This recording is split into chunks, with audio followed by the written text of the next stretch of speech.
तो 2025 की investment race अब खत्म हो चुकी है और जो नतीजे आए हैं वो काफ़ी चौंकाने वाले हैं। निफ्टी, सोना, चांदी, बिटकॉइन, इस रेस में आखिर बाजी किसने मारी? चलिए इन स्लाइड्स के साथ इस पूरे रोमांचक मुकाबले की कहानी को समझते हैं। तो सवाल बिल्कुल सीधा सा है, 2025 के आखिर में इस इन्वेस्टमेंट के मैदान में कौन जीता और कौन पीछे रह गया? क्या पोर्टफोलियो उम्मीदों पर खरे उतरे या नतीजे कुछ और ही कहानी कह रहे हैं? और हमारी इस दौड़ का जो मेन खिलाड़ी है निफ्टी 50, वो 10.15% के पॉजिटिव रिटर्न के साथ फिनिश लाइन पर पहुंचा है। तो ये है वो बेंचमार्क, वो आंकड़ा जिसके सामने हम बाकी सभी कंटेंडर्स की परफॉर्मेंस को देखेंगे। ठीक है, तो चलिए पहले मुकाबले में उतरते हैं, द ग्लोबल अरेना। यहां निफ्टी का सामना है दुनिया के कुछ सबसे बड़े, सबसे पॉपुलर एसेट से। देखते हैं कि ग्लोबल स्टेज पर इंडियन मार्केट कहां खड़ा था। और पहला ही नतीजा हैरान कर देने वाला है।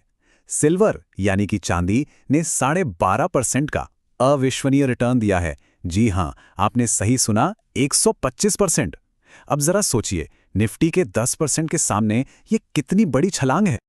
इस रेस में चांदी के ठीक पीछे पीछे सोना भी था, जिसने 81.2% का जबरदस्त रिटर्न दिया। मतलब ये तो साफ है कि साल 2025 पूरी तरह से कीमती धातुओं यानी प्रेशियस मेटल्स के नाम रहा। लेकिन हर कहानी एक जैसी तो नहीं होती है ना। बिटकॉइन, जो अक्सर बड़े बड़े रिटर्न्स के लिए जाना जाता है, वो इस साल थोड़ा सा पिछड़ गया और उसने -1.14% का रिटर्न दिया। अब जरा इस चार्ट पर नजर डालिए। ये एक तस्वीर में ही पूरी कहानी बयां कर रहा है। एक तरफ सिल्वर और गोल्ड के ये ऊंचे ऊंचे टावर्स देखिए, और फिर दूसरी तरफ निफ्टी 50 का बार। ये जो गैप है, ये जो अंतर है, यही तो 2025 की सबसे बड़ी कहानी है।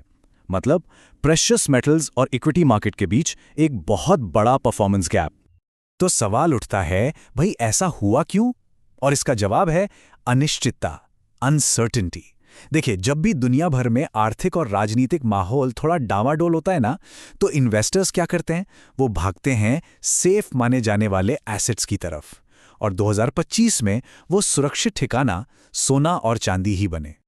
ये जो लाइन है ना, ये इस साल की कहानी का पूरा सार है कि कीमती धातुओं में एक जबरदस्त रैली हुई, जिसमें चांदी ने 100% से भी ज्यादा का असाधारण रिटर्न दिया। इसका सीधा सा मतलब क्या है? एक साल के अंदर पैसा 2 गुना से भी ज्यादा हो गया। चलिए अब ग्लोबल अरीना से हटकर अपने घर के मैदान यानी डोमेस्टिक मार्केट पर नजर डालते हैं। यहां देखते हैं कि निफ्टी 50 ने अपने ही देश के दूसरे इंडेक्स के मुकाबले कैसा परफॉर्म किया। और यकीन मानिए, यहां कहानी बिल्कुल अलग है और नतीजा बिल्कुल साफ है। घरेलू मोर्चे पर निफ्टी 50 एक क्लियर विनर रहा।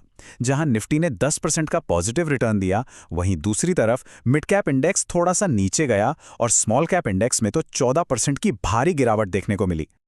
तो घरेलू मैदान पर कहानी क्या थी?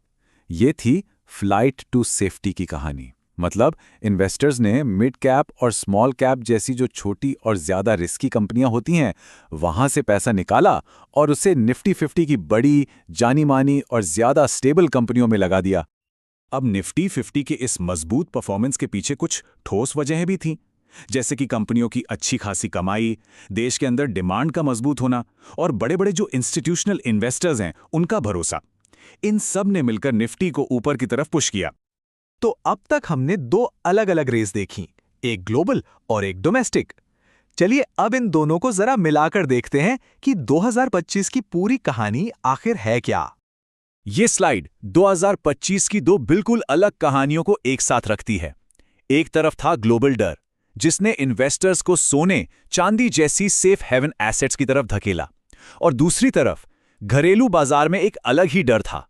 वो डर था स्मॉल कैप्स के बहुत ज्यादा ऊंचे वैल्यूएशन का, और इसी डर ने उन्हें नीचे खींच लिया। ये वो की कॉन्सेप्ट है जो इस साल इंडियन मार्केट के बर्ताव को समझाता है। ये जो टर्म है फ्लाइट टू सेफ्टी, इसका सीधा सा मतलब है कि जब भी मार्केट में घबराहट या अनिश्चितता का माहौल होता है ना, तो इन्वेस्टर्स स्थिरता ढूंढते हैं, सेफ्टी ढूंढते हैं। और इस साल उन्हें वो स्थिरता मिली निफ्टी 50 की बड़ी कंपनियों में। तो 2025 की कहानी से 4 मेन टेकअवेज क्या निकलते हैं? Number 1, silver. बिना किसी शक के परफॉर्मेंस का चैंपियन था। नंबर 2, इंडियन मार्केट में फ्लाइट टू सेफ्टी का ट्रेंड हावी रहा, जिसने निफ्टी 50 को फायदा पहुंचाया। नंबर 3, बहुत ज्यादा वैल्यूएशन की वजह से स्मॉल कैप्स में बड़ी गिरावट आई। और नंबर 4, लार्ज कैप्स की जो स्थिरता थी वो छोटी कंपनियों की वॉलेटिलिटी पर भारी पड़ी। और आखिर में एक सवाल है सोचने के लिए, एक ऐसे मार्केट में जहां हर तरफ इतनी उथल पुथल हो, इतना उतार चढ़ाव हो, क्या ऐसे में 10% की एक स्टेबल ग्रोथ ही असली जीत है?